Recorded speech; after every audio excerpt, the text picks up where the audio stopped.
Assalomu alaykum va rahmatullohi va barakatuh. Ko'rib turganinglar, ushbu aqiqa qurbonligimizni bir birodarimiz o'g'il farzandli bo'lgan ekanlar. Inshaalloh shu o'g'illar nomidan so'yib, chodirlarda og'ir sharoitlarda yashayotgan faqirlarga, mazlumlarga ulashtirish uchun mablag' yuborganlar. Bizlar ham Allohning fazli bilan inshaalloh shu qo'yni sotib oldik va hozir so'yib chodirlarda nochor ahvolda, qiyin sharoitlarda yashayotgan mazlumlarga, faqirlarga ulashtirib beramiz. Alloh taolo birodarimizni aqiqa qurbonligini qabul qilsin va farzandini solihlardan, mu'minlardan, Allohning dini uchun xizmat qiladigan, Allohning dinida yuradigan, ota-onasini jannatga yetaklab kiradigan solih farzandlardan qilsin inshaalloh.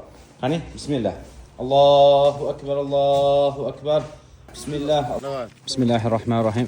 Ko'rib turganinglardek, aqiqa qurbonlik go'shtlarimizni, birodarlarimiz qurbonlik go'shtlarini olib keldik va chodirlarda ana shunday chodirlarda yashayotgan mazlumlarga tarqatyapmiz. Alloh taolo birodarimizni aqiqa qurbonligini qabul qilsin va farzandini solihlardan, mu'minlardan qilsin inshaalloh. Yosh bolalarning xursandchiligini ko'ryapsizlar.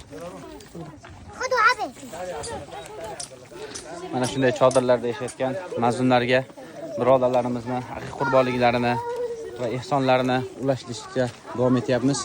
Alloh taolo barchalardan qabul qilsin. Agar sizlar ham ehsonkorlar karvoniga qo'shilishni istaylar, mana shunday faqirlarni, mazlumlarni quvontirishni istaylar, bizning aloqa manzilimizga chiqishingiz mumkin. Alloh taolo barchalardan rozi bo'lsin inshaalloh.